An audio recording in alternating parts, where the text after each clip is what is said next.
Welcome to the Brainstorm with Sparks and Finn, a podcast where we brainstorm the science and philosophy of a new age, an electric universe age, and what it means for the human race, past, present, and future. I'm Finn, sci-fi author, artist, and 3-time runner-up for Lord of the Dance. And I'm Sparks, physicist, experimentalist, and winner of the Intergalactic Macarena Contest.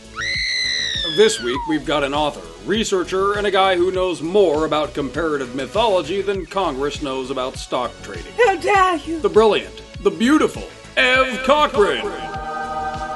Today's springboard topic is a trip through the archaic past, where Ev will weave together a mind bender that is sure to revamp your worldview with hard evidence. All the ancient myth connections to the cosmic wheel and all that stuff about Saturn, that was all cherry-picked. Wrong! So buckle up and let's see where this baby goes. What an honor. I love your shows, obviously. My name's Matt. God damn it. Just crazy. Yeah. It makes no sense. A few moments later. Yep. Yeah, do that. Do that again. Let's overtalk each other and see what happens. A few moments later. Ev, the floor is yours. Matt and Ben, I appreciate the invitation to be with you guys today. Thank you so much. Just thought I'd start with a brief slide presentation before the main speech here, just to give folks a rough introduction to what we try and do. Basically, we are interested in comparative mythology, historical artifacts, and especially ancient art as a witness to the recent solar system. And so this is a classic example of basic rock art, which on the screen on your left is rock face from Newgrange in England from about 3200 BC. And so you see a bunch of these kind of starburst-like images. And for the first one here, we will focus on this one here, the kind of an 8-petaled flower object. And if you consult all the top experts, you will find that they always identify that as the sun without exception. So the one over here is just it enlarged. And this particular glyph will be found all around the world, not just in England, but the England one happens to be one of the earliest ones I know, so it's relevant. The one on the lower right is a cylinder seal from ancient Mesopotamia. It shows the exact same image. The only difference is it's sitting within a crescent. And again, all the top Mesopotamia scholars will tell you this is a picture of the sun. So in this same rock face from Ireland, but now we're focusing on this 4-petaled flower. Again, that will be found, similar images will be found all around the world. The one on the right is from the ancient Near East. And again, you can see it's set within a crescent. The one on the lower right, same thing, just a slight difference thing. It looks like it has a bunch of satellites going around it. And so now these are kind of the standard images of the sun from ancient cylinder seals or Kuduru in Mesopotamia. A little bit later in time, let's say 2000 BC, but you'll see, you know, the kind of what we call the Ra sign within a crescent. You'll see a 4-rayed star here within a crescent, and you'll see kind of a sun cross here within a crescent. Similar type of images here. It's just you've got an 8-rayed star here, again, crescent. The previous 4-pointed star here within a crescent. This is one of the most famous images in the world. It's a cylinder's or a king's image from roughly 2000 BC. But the takeaway here is all these images without exception are accepted as pictures of the sun. even though the sun doesn't look like that in any way, shape, or form. Secondly, it's not possible for the sun to appear inside a crescent. So this is what we call a smoking gun, that something was very different in the recent solar system, because these are witnessed images. These aren't dreamed up, right? They're something that they saw. And so just a couple, I mean, there's hundreds of these, but I'll just give you a couple more just to give you an example. So the one on the left is what I've called the sun ladder. And if you're familiar with the Old Testament story, you know, a ladder to heaven is found in all cultures. The one on the upper right is 3500 BC. This is a Chinese petroglyph. And again, it kind of shows the sun on top of a crescent, on top of what looks like a mountain type of image. The one on the lower right we'll come back to again and again, but that is what I call the thunderbolt set on the face of the sun, inside a crescent, of course, again. And so this is a quote from the top expert on rock art, especially that Newgrange stuff, the old European sun gods. And here's what she said: mankind did not simply look at the sun and copy what he saw to the best of his ability. He went further and interpreted and superimposed new images of the sun, which were not based entirely on his visual perception. I mean, they're kind of forced into that opinion. They're forced into that opinion because, of course, these images don't look like the sun. Right. Here's what that scholar said otherwise: the pictures do not describe reality. Well, we of course disagree with that conventional explanation. We think the images are representative in nature. And So, can I just pause for just 1 second? The images, yes, that image with the sun on the crescent, how old is that? oh, they're unbelievably old. You know, certainly 2000 BC, probably 3000 BC. That's not that long ago. Well, that's what, 4,000 plus years? Yeah, 4,000 to 5,000 years. Yeah. So now we come to the theory of Dave Talbot and myself on how to explain these anomalous images. Again, they're found on every continent on the earth. So, you know, it's not like some guy dreamed this up in ancient Egypt somewhere and it just was found everywhere, you know, by diffusion. These are what we consider to be independent witnesses of the sky. So at some point in time, very early on in our research, Dave and I hired a world-class organization out of Ames here to do a computer simulation. And so we just modeled these orbs here, the exact size of Saturn, Venus, and Mars. And so Saturn is a larger object, Venus is the green object, Mars is the red object. This is what we think the ancient sky looked like during one phase. The second one up in the upper right is a subsequent phase where this eightfold flower shows up that we saw in the previous pictographs.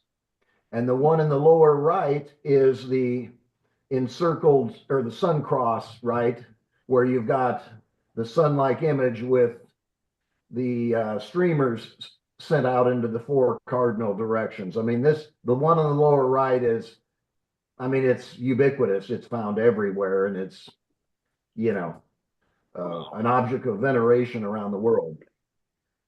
And again, all the top scholars, without exception, they will all tell you that, yep, this is a picture of the sun. Okay. So this is Dave Talbot on the left. I have been collaborating with Dave Talbot since about 1981, you know, writing various articles, putting out journals, participating in symposia around the world, that sort of stuff. So Dave is the gentleman on the left, and Wal Thornhill is the gentleman on the right. And these guys are the primetime players in the Thunderbolts project, and they have written several books together, such as The Electric Universe and Thunderbolts of the Gods. Okay, and so just a couple more images and then we're done. So this is an image that I've focused on for a long time, just because it's so unusual. So this is the standard image of the planet Venus in ancient Mesoamerica. And it's called the Lamont sign. And the top scholars, without exception, will say, yep, the star in the middle is Venus, and these 4 dots are a symbol saying these are the 4 phases of Venus. And so far as I know, nobody has ever noticed the fact that that same image is found all around the world. So this is from 2000 BC over in Mesopotamia. Wow. This one's older still. You'll see the same 4-rayed star with the 4 dots. Is that a rubbing off of hieroglyphs? That image? No, it's a cylinder seal. Oh, I got you. So that's like it's like an ancient coin type of thing. It's something they used to signify ownership. It's like a stamp. Yeah, I'm familiar. That's what the Mesopotamians stamped their goods with, or they wanted to celebrate the gods, so they drew these pictures on there. Well, they used them to roll onto clay. Correct. That's exactly correct. Yep. And so I have kind of been fixated on this image for about 20 years just because it's so unique, and it certainly does not look like anything in our sky today. So No, it doesn't. So here, this is one of the top scholars on ancient myth, named Michael Witzel, and he points out the obvious. Bizarre features found in 2 distant areas usually are a sure sign that something old, an older, now lost structure, myth, or mytheme. And that's really what Dave and I are all about, is investigating these anomalous features, but they have to be universal in nature. And so, we were puzzling about this stuff for many years, and along about 2000, a gentleman named Tony Peratt, who at that time was the head guy at Los Alamos Lab in Nevada, he was doing these top secret high energy experiments that, of course, we didn't have any access to. But he started coming to some of our conferences. And at one of our conferences, he presented this image of what basically is a giant lightning discharge in his laboratory. And lo and behold, you see the 4 little dots here, and you see that 4-petaled flower as well. And so it was kind of a eureka experience for all of us. Tony had never heard of us. We'd never heard of him. So here, this is subsequent, a couple of years later, Tony invited us to go speak at an IEEE symposia in Michigan. This is Tony on the left. This is CJ Ransom, a plasma physicist. And this is Dave again, and this is Wall. Just kind of a trip out of the blast from the past. It's just great to see these guys. It's a crying shame I couldn't figure out how to make this work, but this is a presentation Tony presented shortly thereafter, where he shows in great detail how this Lamont sign, or 4-petaled flower, actually happens, and people can go online and watch his explanation. But it's very, very interesting. Again, top secret stuff until Tony published this stuff along about 2003. And so we'll make sure and put a link to that as a part of this whole thing, because that video is well worth it. That was later in the 2000s. Tony had a presentation in England where he went into this matter in great detail. And this is This is a slide from that presentation in England. I think we have a clip that you can find online. Interested viewers can track it down. Oh, here it is right here. Okay, and the final morphology for a 56 Birkeland filament cylinder is the 4 shown here. Here's the 4 remaining Birkeland currents. These are the magnetic fields, the synchrotron emitting magnetic fields around the outside of each one of these. These are at two different times here. And so what are the petroglyphs that match this? Well, Mesoamerica has got the large, this incidentally is called a kinkun. Okay. And this is the most reproduced petroglyph in Mesoamerica, although you find it everywhere. The museum has got some very good examples from the East and the Middle East. The magic of editing. So retarded. Here's what Tony is saying about the here's what Tony is saying about the plasma uniting these planets in this polar configuration. So he says, quote, envision a tube of fluorescent jelly encompassing all the planets.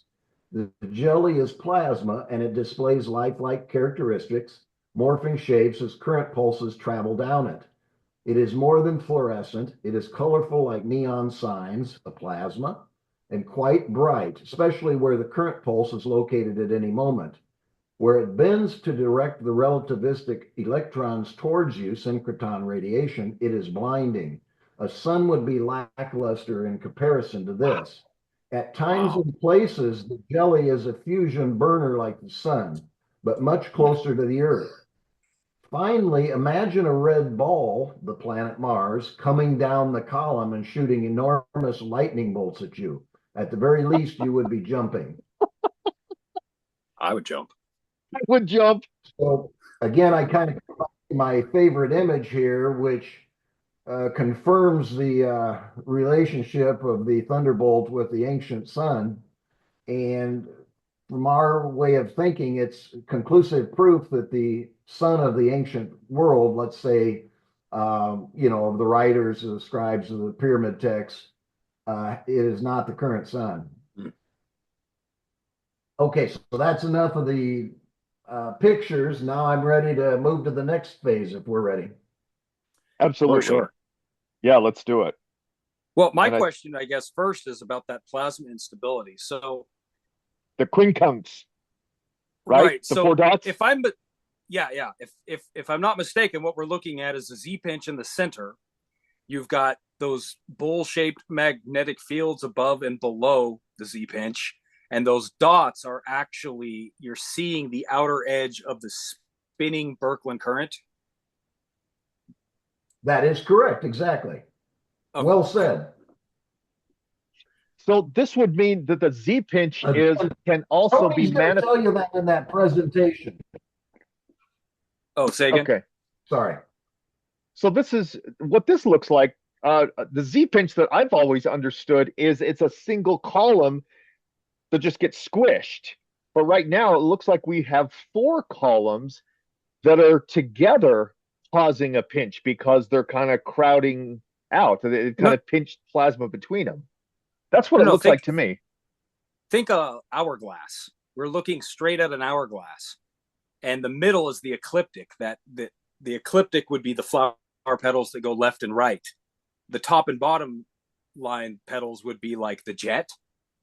And that magnetic, the part where the hourglass begins to narrow and spin, that's those dots. You're seeing like the outer edges of it. I don't follow you. Are we looking straight down at the hourglass, or are we looking straight toward the hourglass, the front face of it? And so in the very middle, the purple in the again, Tony is where the sun. Tony will point that out. Oh, okay. We'll just let him do it. If you go to that 5812, Tony will describe it in great detail. Gotcha. Okay. Ev, I want to go back to time frames because, in the electric universe, we always talk about when did this happen? The Younger Dryas always comes up, which is 10 to 12,000 years ago. That what you talked about, the sign of the sun with the crescent and the eight tiered thing, was only at most 5,000 years ago. That's half the distance of the Younger Dryas. Are you insinuating that people saw this in the sky 5,000 years ago? Well, 5 to 7,000, yes. Oh, It was wow. still a vivid memory in 5,000 BC. Yes, for sure.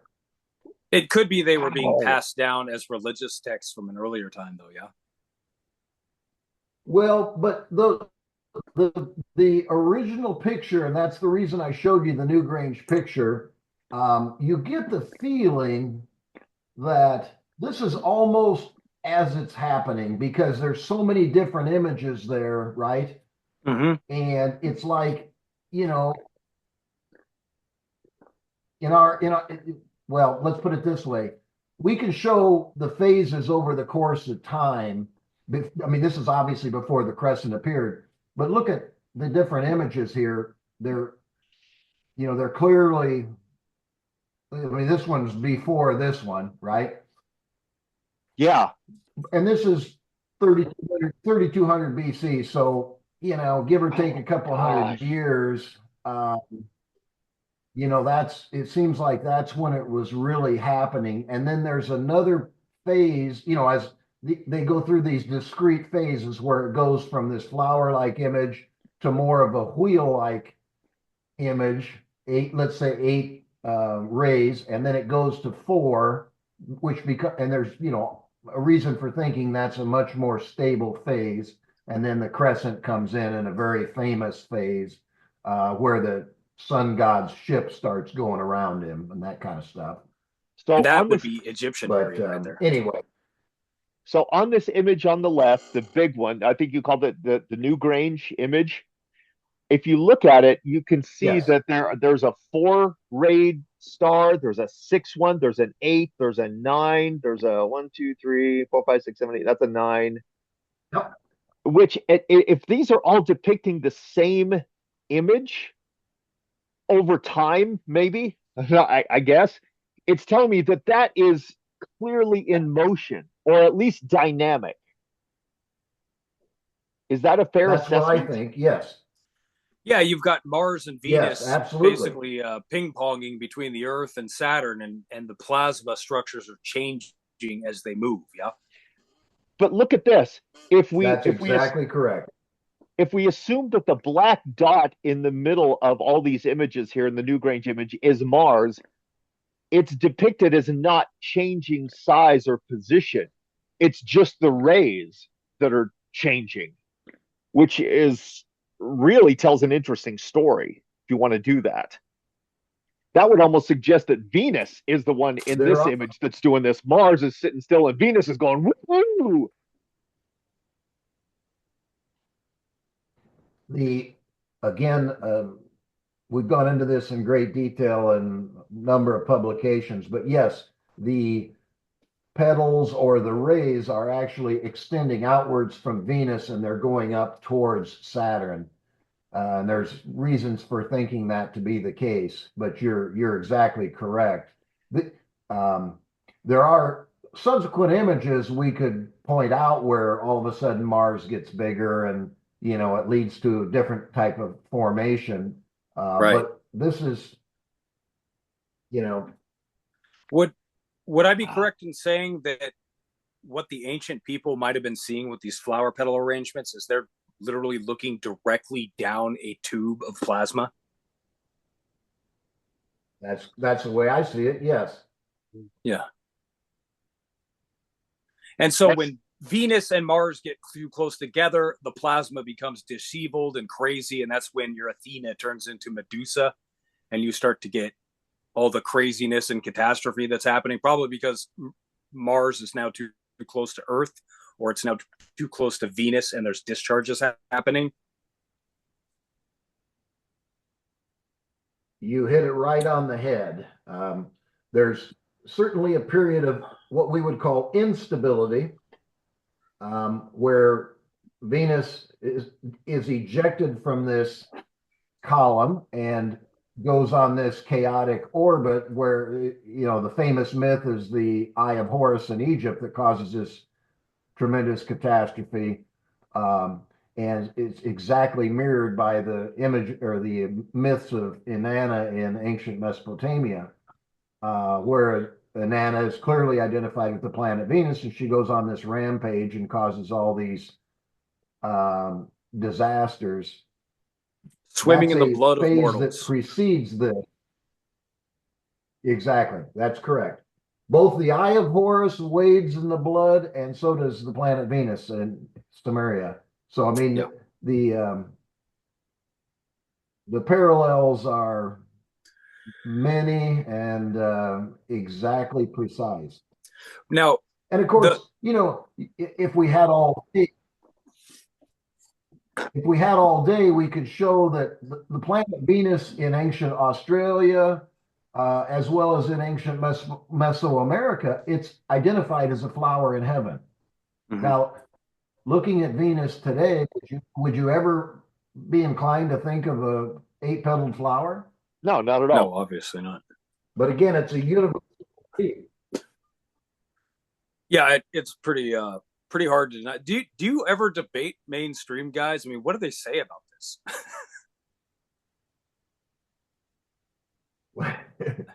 Well, Dave and I used to debate them all the time on Talk Origins and those other groups back in the mid '90s when that stuff first came out.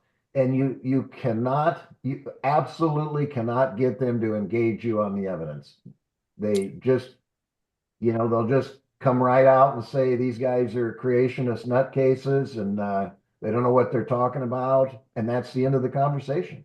God. And so I spent about 5 years arguing with those guys, and I always started out by posting, pictures like this, and I would say, here Venus participated in these disasters, and I've written on it, and I will send a free paper to anybody that requests a paper or a book or whatever. And every now and then somebody would take me up on that offer, but I never got a serious response from anybody, and nobody ever willingly wanted to debate us. Let's put it that way.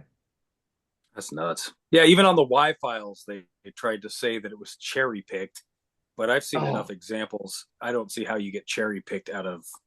I mean, how do you have the same damn symbol on different sides of the world? It's madness. It is madness. And that you could do it in a plasma laboratory.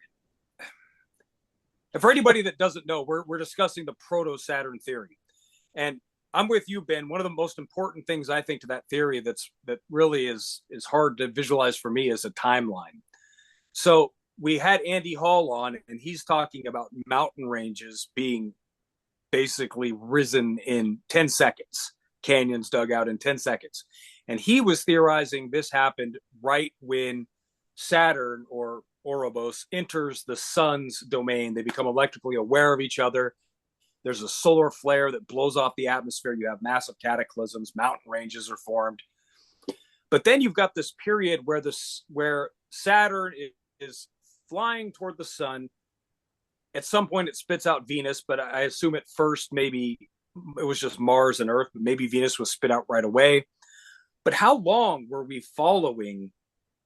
Because if you think about the Younger Dryas cataclysms, that would have been when the sun captured Saturn. Am I correct? And then this others. I don't necessarily buy into any of that stuff. So let's preface it with a little bit of history. So sure. the guy that came up with that idea is Wal Thornhill. Yeah. And he obviously had some very valid reasons for believing that the Earth was formerly a satellite of Saturn's outside this solar system. Dave and I have never bought into that. We've never defended it, but it is a viable, very interesting hypothesis. But it introduces so many variables into the equation that, to me, it's almost a distraction at this point. But how do you arrive at the and solar so array? So let's take, for example, Venus being spit out by Saturn. Number one, I'm not aware of any evidence to that effect. It's a fascinating idea, but again, every astronomer and physicist is just going to look at you like a complete idiot if you just come out and say that without any context or serious evidence in the favor of that idea. So we just don't even mention that because, again, I don't see any evidence for that, but it's certainly a possibility. But so I wouldn't accept any of that scenario that you just laid out, but certainly a lot of people do. I follow Andy's stuff, and both Andy and Wall would believe that mountains can pop up in an instant. And again, those ideas kind of trace back to Ralph Jurgens, who I cite in the paper, that I read on this channel a couple weeks ago. And so, again, that's world-class research, fascinating stuff, and I certainly agree with that. But it's tough to debate the exact time of these changes in the solar system. Let's put it that way. What I'm hearing you saying, and correct me if I'm wrong, is that Wall's idea is that Saturn came into the solar system, whereas your evidence and your storyline picks up already with a solar system established, and there's 3 planets in that solar system: Mars, Venus, Saturn, and they're doing stuff together. Is that right? That is correct.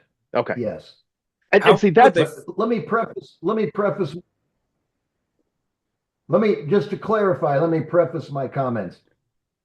So when I first started discussing this stuff, because I was really big into the rock art at the time, and so I said, if there's one thing that's obvious in rock art, if you go to the ancient caves in Spain or France that are some of the most beautiful and ancient images in the world, and let's just say they're 20 to 30,000 BC. Those images, without exception, just show extinct animals or buffalo or whatever, bison. They're never showing planets or suns or crescents or any of that stuff.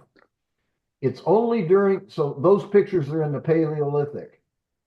Interesting. It's only in the subsequent Neolithic period where you have the pictures of these suns appearing.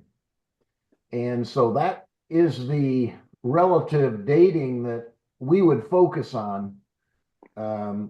Yes, it's certainly possible that somebody's going to discover a picture of Venus from 30,000 BC. I mean, I haven't seen it.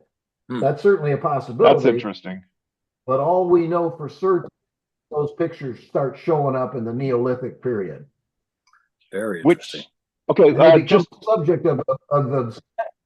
That's all those folks in the Neolithic period. Is like they were just fixated on these stellar images. They're everywhere. When does the Neolithic period start? Well, roughly 5,000 BC. Again, all these terms are somewhat relative. I mean, the Neolithic period starts a little bit different in Northern Europe than it would in Mesopotamia, let's say. But just as a general reference, it's pretty accurate to say 5,000 BC.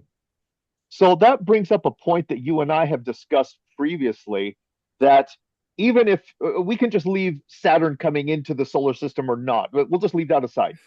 The whole point of what you have described in all of your work is that Saturn, Venus, and Mars were doing this crazy dance. That being said, that would mean that time, as we understand it or as we measure it, was probably in flux as well. So to say that it was anything was 5,000 years ago, you kind of have to take that with a little grain of salt, don't you? Absolutely. That's why I always use the term relative chronology, you know. The only thing we know for absolute certain that dinosaurs are found well before the Paleolithic area, right? And the Right. Paleolithic is found way before the Neolithic. You know, and Neolithic is found before the pyramids were built. So, yeah, I tend to accept the pyramids were built in 2400 BC, as Egyptologists will tell us. And these images here are certainly well before that, let's say 1,000 years earlier. So, you know, to me, the catastrophes, because the images are so crystal clear and the discussion in the pyramid text and the Sumerian text it's like it's a fresh memory. It's not like they preserved these memories for 10,000 years. Now, yeah, maybe it's possible they could have, but it's more likely that a couple hundred years before the pyramid texts were written down, that they were just passing this information on by oral tradition for a couple hundred years, right? Otherwise, they wouldn't have such crystal clear memories and found all around, you know, the globe. Right. That's a great point. It is a great point. That's the key, is that these images are all the same and they're all around the globe. So, which means Yes. that it clearly was something discernible and unambiguous. But I have a question.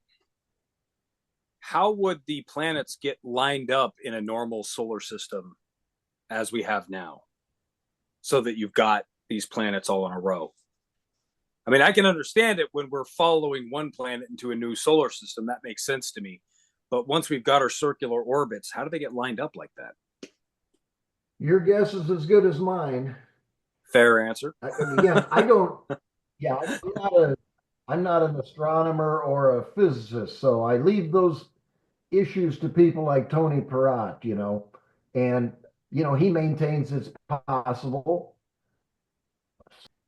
Well, that's clearly the glaring issue that needs to be resolved, and it's going to be difficult to resolve. But I think there's little or no doubt that with these increased powers of these telescopes that are going on right now, they're going to find a system like this elsewhere. You know, call it a neighboring solar system or whatever. There's no doubt they're going to find something like this.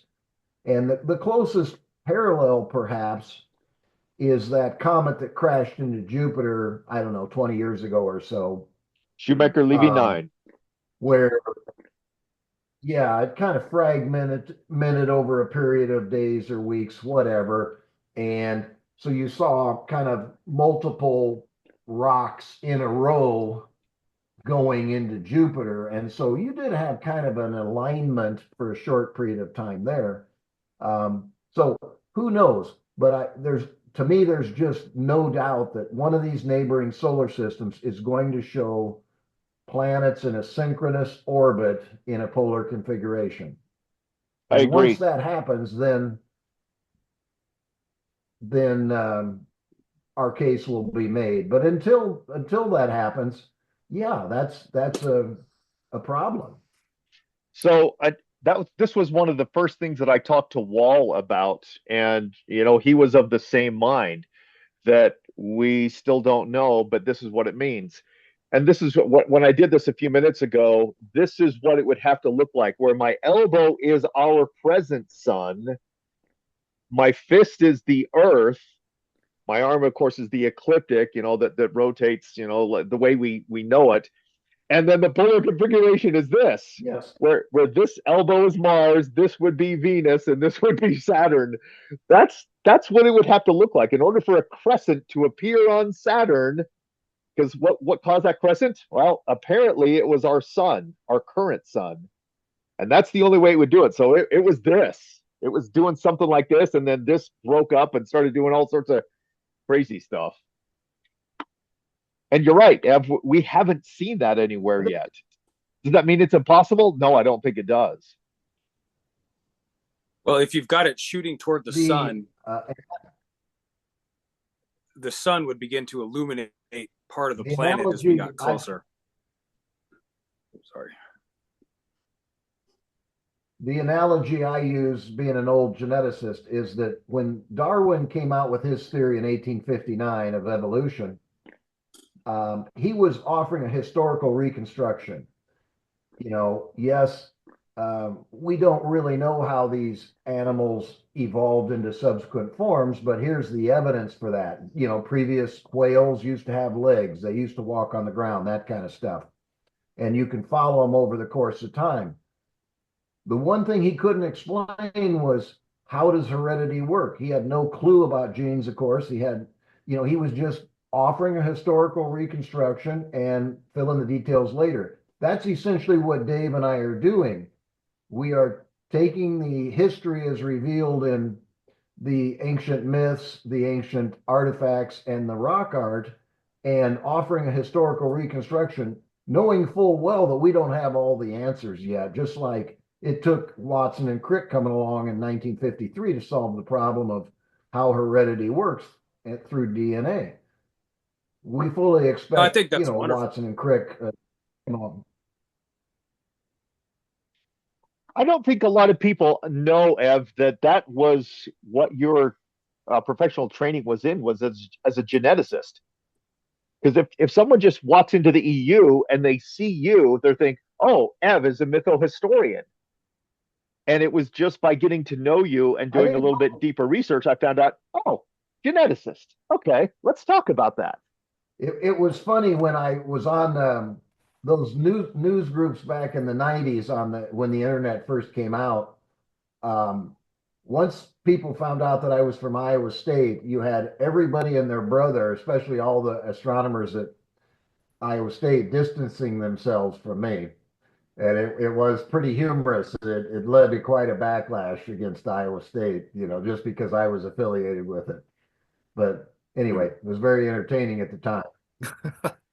But that's the type of behavior that happens within religious structures where belief is paramount, not that facts are paramount. I mean, calling scientists heretics is silly. It's like those are words used for religion, for churches, not for scientific establishments. And yet it is used, and there is blacklisting, and there is the problems that you just described. And all of a sudden you realize, oh, wait a minute, our current science model is more belief-based and more religious-based than it is science. You're just like, oh, crap. That sucks. Ev, what is one suggestion you have for how we could fix science? Yes.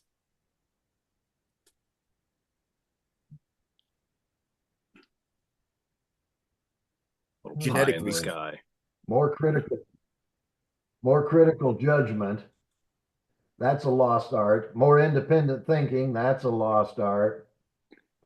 I mean, it's like, so again, in my field of genetics, we were taught from day one that Darwin's theory was 100% correct, and he had all the answers, and that the earth changed in uniformitarian fashion, and evolution was the product of a bunch of accidental mutations coming together and creating the human brain. I mean, the first time I heard that, I knew that was ridiculous. So I spent, the next 20 years of my life writing articles or books on evolution, pointing out that number one, evolution is a catastrophic process, and number two,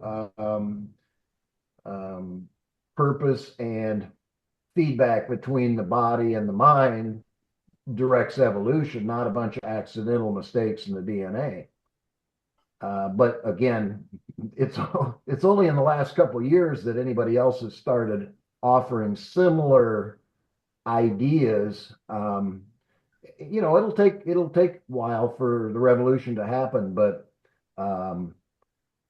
hardly anybody believes that evolution is strictly a bunch of accidents nowadays. Yeah, I tend to think that change is coming pretty quickly right now. Maybe I'm just naive, but I think you're seeing more distrust in the expert class than at any time in at least recent history. So that's gives me some optimism.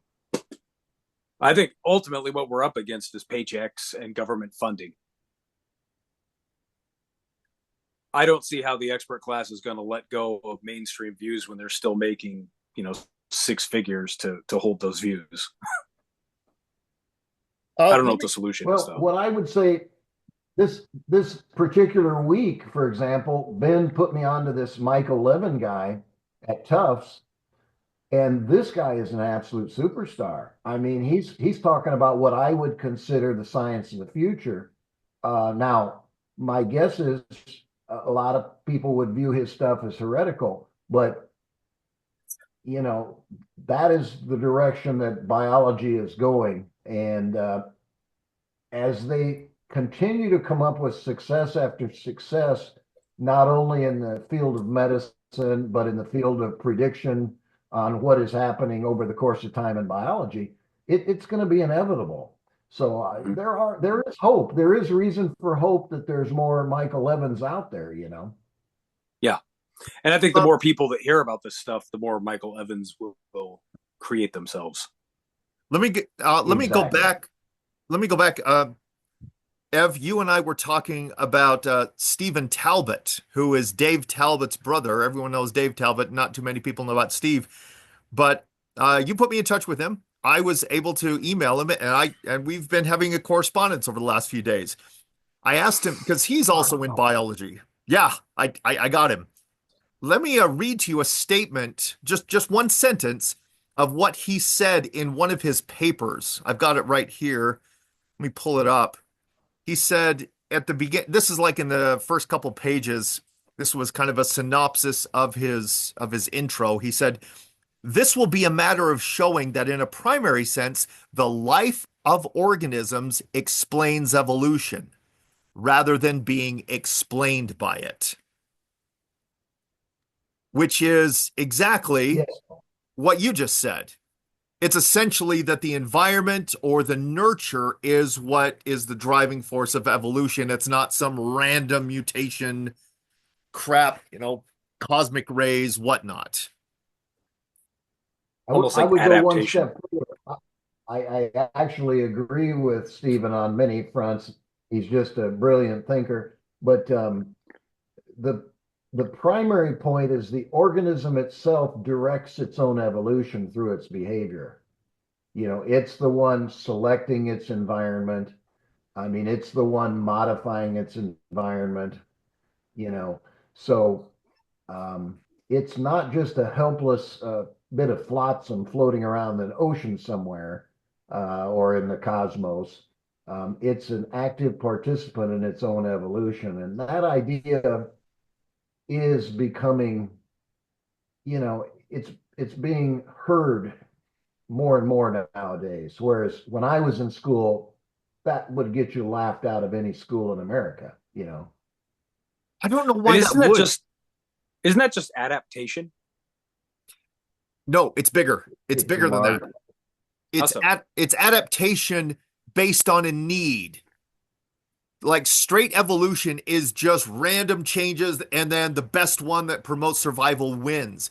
But I think what Ev is talking about and what Steve is talking about is that an organism will live in an environment and and this is a big concept. I'm not sure if I'm totally on board with this, but it's that it recognizes that it has a need for something. It recognizes that it needs a fifth finger, or I mean, it's kind of hard to say it like that. It's need-based. Is that right, Ev? Is that a way of describing it?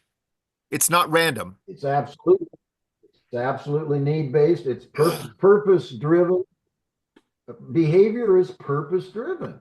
It's not it's not like when I was in college, B.F. Skinner just thought these birds or these pigeons, randomly just pecked away. And if they got rewarded, okay, they kept pecking. No, that doesn't explain animal behavior any more than it does human behavior. So it's a complicated question.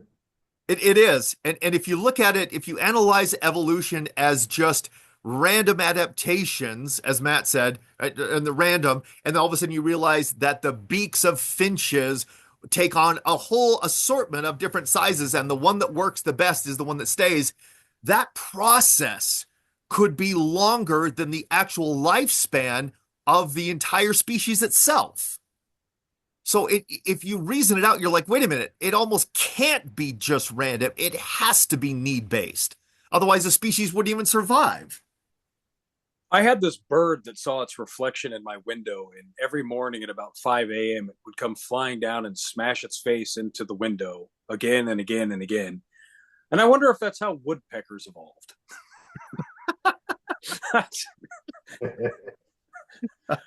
What you're seeing there, Matt, almost certainly is the male bird trying to scare away the other male bird from its mate because it's seeing itself and seeing a male bird, so it automatically attacks itself.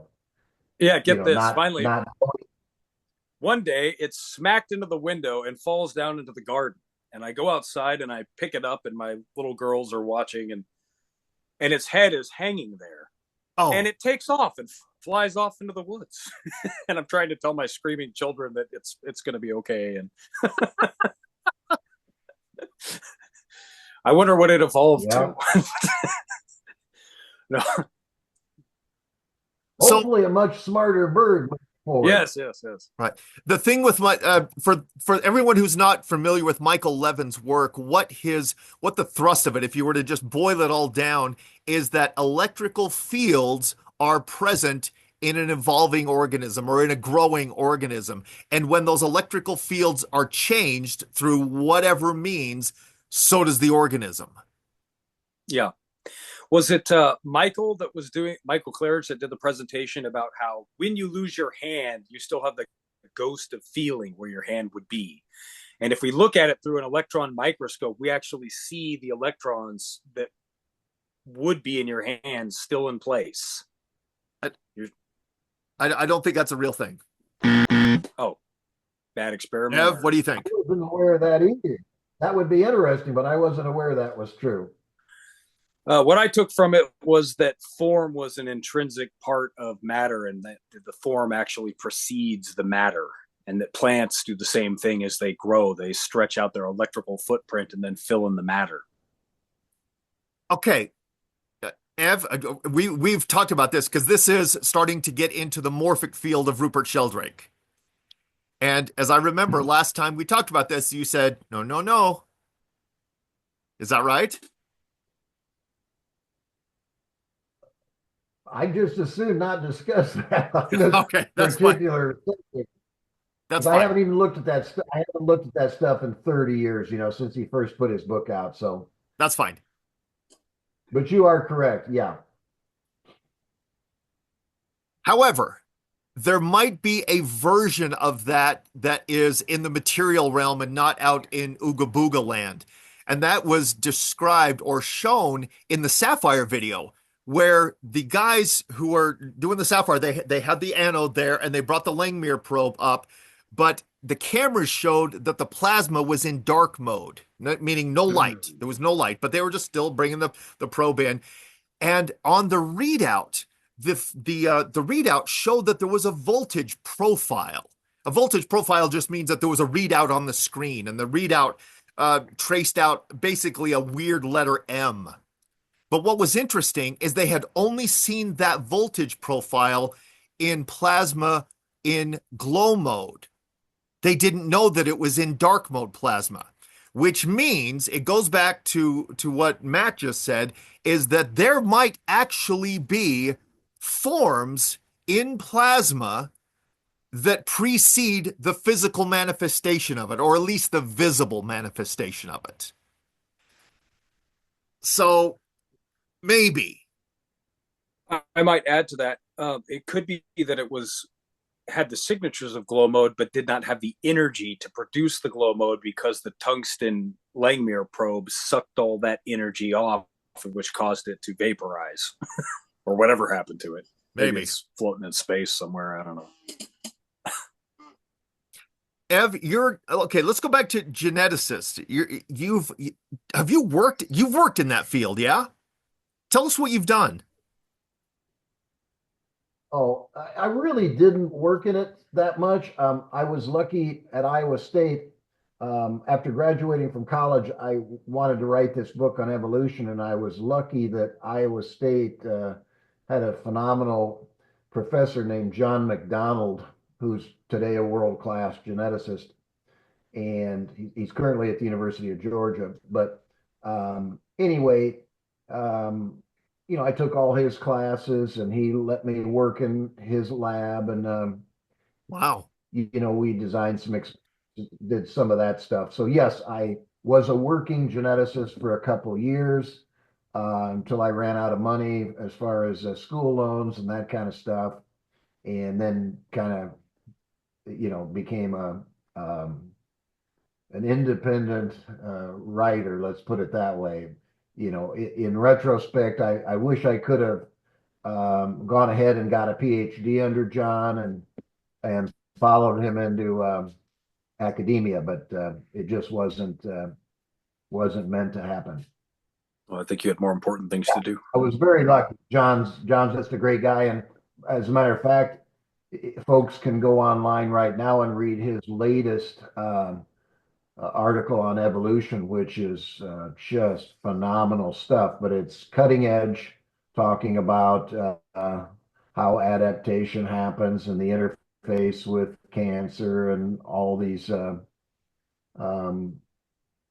all the current developments going on. So he just sent me a proof here in the last month, and it's just phenomenal stuff. So John and guys like Michael Levin, they're doing really great research.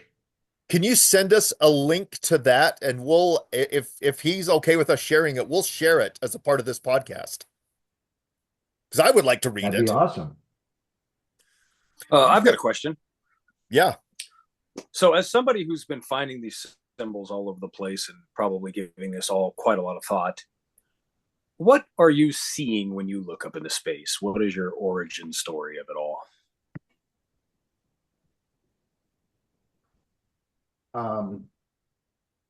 Talking. So you don't mean what do I see when I well, so Dave and I both from day one, which was roughly 1980. I mean, he started on this adventure in about 1972, and from day one, he has claimed, and I buy into this, that creation was something that was actually witnessed. And what we mean by that is that the universal myth of creation, which to way oversimplify it would just say the birth of the sun, the prototypical appearance of the sun, is the subject of the creation myth. And so what that story is telling us is that the sun appeared at some specific point in time. Again, we would maintain that was in the Neolithic period, but that is what's given rise to all of these myths. The history of the world written by mankind is the history of the evolving of this polar configuration.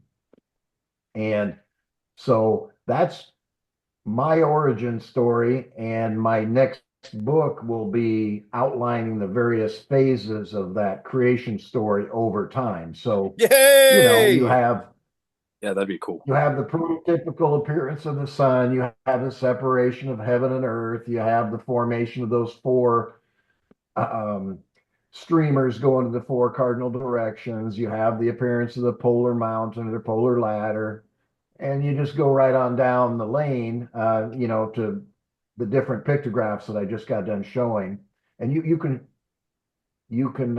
reconstruct that history in surprising detail. Yeah, So, I would love to see that. a little bit of behind the scenes here. When Ev and I first made contact, that was, I think, the first question that I asked you in our emails was, well, we had talked a little bit, and then you sent me very graciously your copy of Turquoise Sun, which I still want to get to in this conversation. But I asked you specifically, what the hell was creation? Because it can't mean humans being created because they're the ones that are freaking recording it and saying we're seeing creation, which means they were already there, but they're seeing creation happen. And I'm glad you clarified that it was the coming existence or coming into the visual field of the sun, or that the sun was coming to visual field of man. And then To me, I tried that's to, the what's that? sorry. To me, that's real strong evidence of the proto Saturn theory is that you've got a time with no sun, I agree. and then poof, you've got a time with a sun. But what he's saying about how you have cave drawings with none of this stuff, and then you have cave drawings that do have this stuff, if nothing else, it definitely speeds up the time frame I was thinking, because I was putting all this stuff pre-Younger Dryas, but it doesn't look like that's the case, unless those You're cave right drawings on Exactly. the money, are way Matt. old. You're right on the money, buddy. That's, until somebody can show us a Paleolithic cave pictograph of a celestial object, that should be the conclusion you draw from it. Because Yeah, and then there let me aren't any. There's yeah, but let me add this. I don't think we have any idea how old anything is. I think our carbon dating is extremely limited. And therefore, we don't know if those cave drawings are thousands of years old, hundreds of thousands of years old. I mean, I don't know.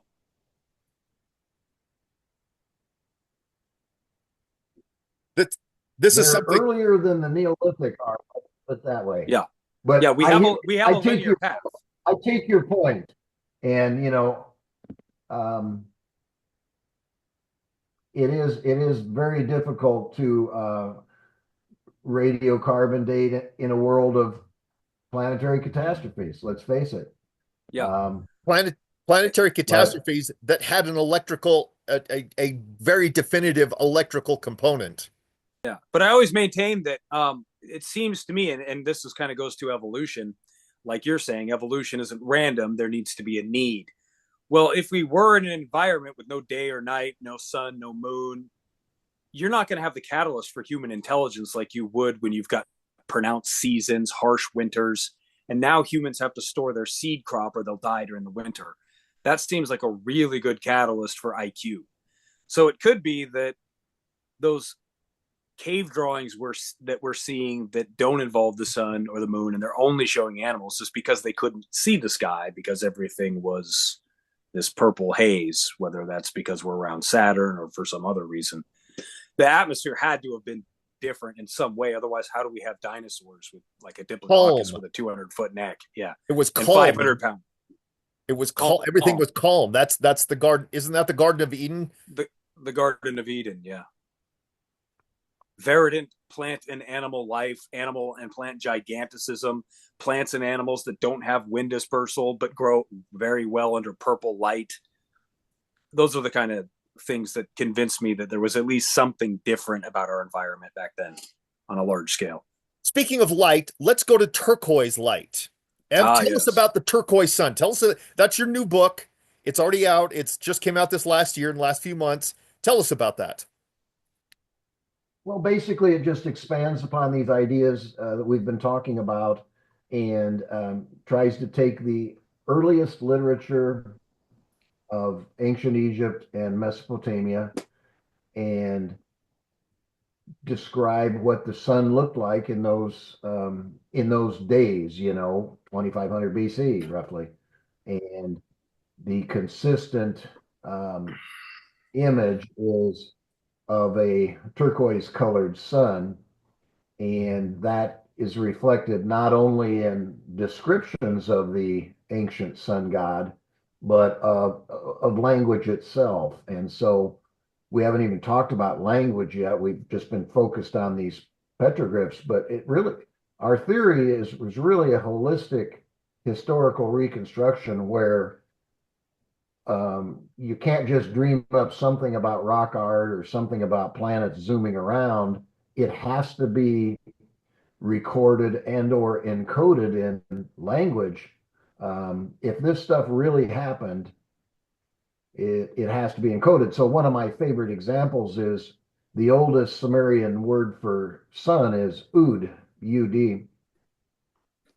And every top scholar will agree with that. but the oldest word for lightning or storm is also ood. And so I showed where that same phenomenon is found again around the world. It's not only found in ancient Sumeria, it's found in ancient Mesoamerica. So the previous sun, the sun of the earliest civilizations, was an electrical phenomenon. It had a giant lightning bolt across it, like that image we showed earlier. I'll bring it up here again. The stick man? Right here. Yeah, you're the first person that's seen that. I've been trying to argue for 20 years and nobody has seen this before. But if you rotate this image, you get a stick man. Yeah. And it's the thunderbolt. Mhm. It is the cosmic thunderbolt, and it is the ancient sun. It And makes perfect so sense when you consider a Birkeland current coming into the top and bottom of the planet. And when it's rotating, you get that ecliptic out to the sides, and then up where the two magnet bowls are, that's where you get those spinning circles that'll make the dots on the edges of the spinning electric field, or magnetic field rather. So you've got the dots here and here, you've got the ecliptic, and then you've got the jets from the Birkeland current. Simple and easy. I mean, there's nothing that you have to stretch your imagination to wrap around. Everything just, it's like a puzzle piece. These just all fall into place. This is fantastic. we would be remiss in our duty here today if we didn't refer interested readers to Anthony Perrot's absolute groundbreaking article, Characteristics for the Occurrence of High Current Z-pinch Aurora as Recorded from Antiquity. So this was the first article. Dave and I worked with him on that article. Oh, cool. It came out in 2003, I believe. And that was the very first official publication that ever discussed the stick man. And if you can read that article and not be persuaded that there's something anomalous there that needs to be explained, then you need to have your head examined. I mean, this is one of the greatest scientific publications of my lifetime for sure. Tony Perrott, unbelievably brilliant guy, really a great guy. And anyway, he's going to go down in history as the discoverer of this phenomenon. And I think all of you will, anyway. not just him. I think all of you. Yeah, you're one of the giants, buddy. Yeah, this is you. Don't separate yourself from Anthony, because you just said you and Dave helped him with that article, writing it. You fused two neighborhoods of knowledge. Got Well, it. I mean, it's really crazy when you think about it, that out of the entire world population, only a couple of people took the time to go find all this stuff and put it together. And if they hadn't done it, no one ever would have. It's actually more interesting than that, you guys. So we were trying to organize that conference, and Dave deserves all the credit for reaching out, but he got Halton Arp, world-class astronomer. He got Tom Van Flandern, world-class astronomer, great guy. And he reached out to Tony Perrott. And none of us had ever met Tony. I don't know what prompted him to call in Tony, but the second that he invited Tony started getting bombarded by emails and complaints to his boss saying, this guy shouldn't be participating in a conference with these nutcases. And he was absolutely riddled with complaints, and he backed out of coming to the conference. Yeah. And so we had to basically beg him to come against his better judgment. I think the only reason he came was because Halton Arp and Van Flandern were there. And that particular event, I think it was 2000, completely changed Tony's life. He would be the first to tell you that. He had never heard of rock art until that point. Yeah. He had never heard of our ideas, just like we had never heard of him. And so at that particular symposium, I was presenting these pictures of the sun with ladders and that kind of stuff, talking about the ladder to heaven. I had no idea how to explain that ladder.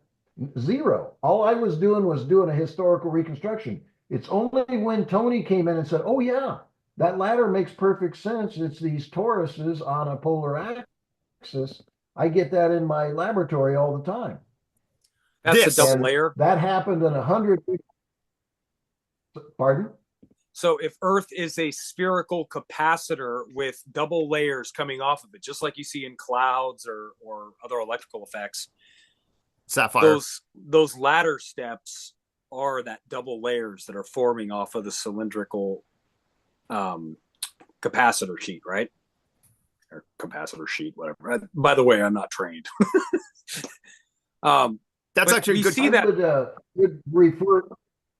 I would refer interested readers to this article by Tony where he discusses the stick man and the ladder to heaven in great detail, and he shows what the structural components are actually made of. It's technical. They're plasma toroids. terms. They're toroids on a column, and they get flattened and expand. Exactly. But I need to go back to something you said a minute ago. They change over time. Yeah, and they do. They do change over time. But I need to go back and harp on something, Ev, that you just said like a minute ago that I think is critical. Matt asked a question at the beginning of the podcast saying, what can we do to change the world? How can we change people thinking? Ev, you just did it right there. You did it. If everyone paid attention to what you just do right there, that would change everything. Yes, you can beep it out. I don't fucking care. You took the evidence and you just looked at it and presented it as it came about.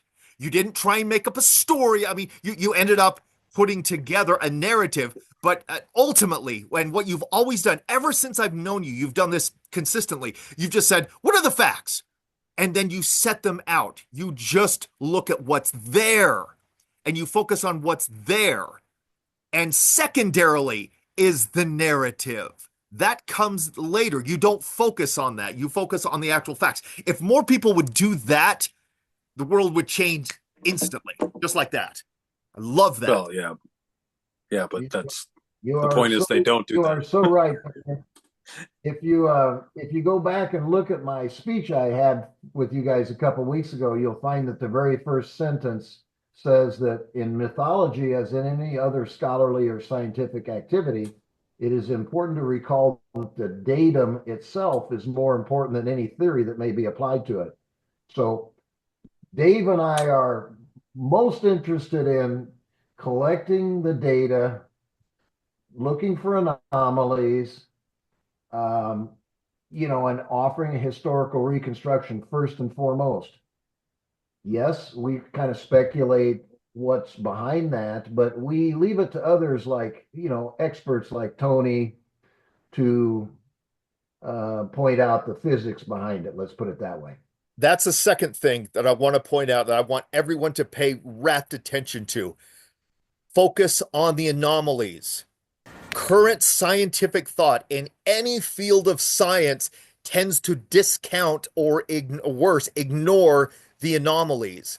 And anytime I talk to a specialist, a scientist, anybody, one of the first questions I will always ask is, tell me about the anomalies in your field.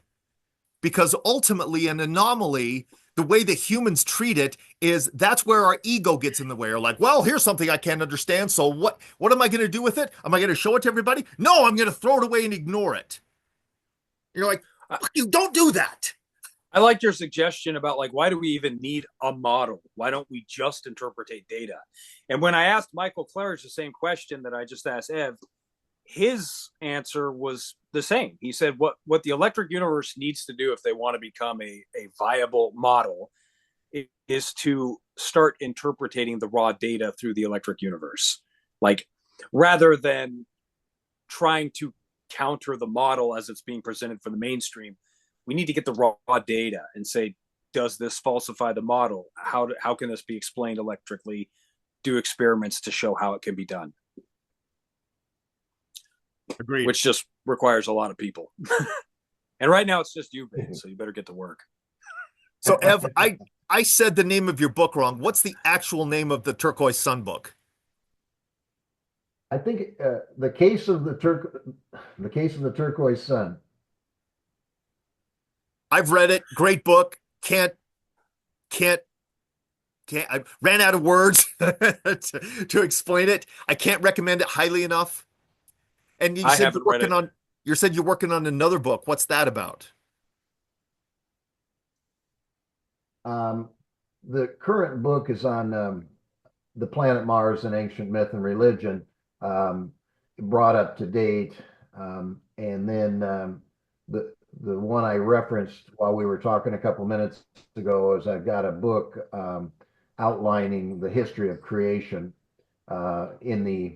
especially from the standpoint of the oldest text in Egypt and Samaria. So that will be following that. But so I'm kind of working on both of them simultaneously, but certainly hope to have the Mars book out this year. Yay! That's awesome. In your Turquoise Sun book, are you making the claim that the sun itself was turquoise? Not like the current sun we have. The radiation. The sun... Yeah. As crazy as that sounds, where'd that picture go? So there, at a particular juncture in that unfolding polar configuration, it presented this appearance. See the turquoise color here. The flower itself was turquoise. The streamers were turquoise. I gotcha. And so even though Mars was at the center of it, you get this consistent reference to a sun that has turquoise colored radiation. Yeah, and that was the plasma streamers off. That was the plasma streamers coming off Venus. So essentially, Venus was the turquoise sun in your book. That's where you're going with this, yeah? Well, on all these, again, that's the point of the book, is the key to making sense of all this stuff is Venus and Mars in conjunction.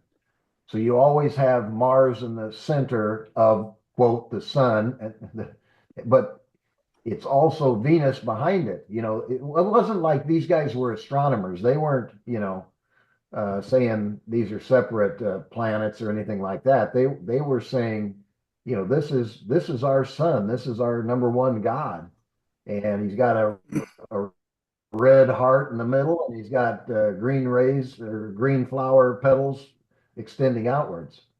And it's only, when the planets start moving about that they detect that, yep, the female goddess there is the planet Venus, and the red object is the planet Mars. And that, again, that identity will be found all around the world, ancient Mesoamerica, Samaria, China, you name it, Australia, Aborigines. So is Venus always considered female and Mars always considered male in mythology, according to your studies? Well, yes, I think that's the best way to answer that question but in reality, if you consult the top experts, they have confused that so much because they'll identify this or that god as the masculine morning star, thinking that is a Venus figure, but it's not a Venus figure. It's a Mars figure. Right. How do they get those distinctions? Is it just the color? Yeah. Why? Why? Well, that would be a real long story that, but yeah, folks just need to read the book and you'll get a pretty good idea. But the number, or I'd say the most important religious ritual in all of ancient Mesopotamia, I think all experts would agree with this, is the sacred marriage. Okay? The sacred marriage, what does it involve? It involves a male figure having sex with the planet Venus. Okay? And again, that's found in texts from 2500 BC. Every single Sumerian king that ever lived did the same thing. That was the heart of their religion. Now, if you turn to the New World and you go to the Pawnee that lived around where I live here in the Plains area, what do you find? They had a sacred marriage. The planet Venus was the female, and the planet Mars was the male. It's the exact same thing. So that is a couple chapters in that particular book we're talking about. How do you explain coincidences like that? So, well, no, I think this is obvious. It's the fact that one thing entered another thing. And since our understanding of sex and copulation, the thing that does the entering is the male, and the thing that gets entered is the female. Yeah. Therefore, Venus would That's have, large. since that seems pretty obvious. So since Venus was seen to have something enter her, she would naturally be the female, and the thing entering would naturally be the male. Okay. And then later in the cycle, when Mars leaves Venus, that's the Egyptian myth of Isis giving birth to Horus. Absolutely. Interesting. Right. And so Absolutely. there's another way that Venus could be looked at as female. She gave birth. Right. And then she goes bananas and starts killing everyone. That's later. That's later in the marriage.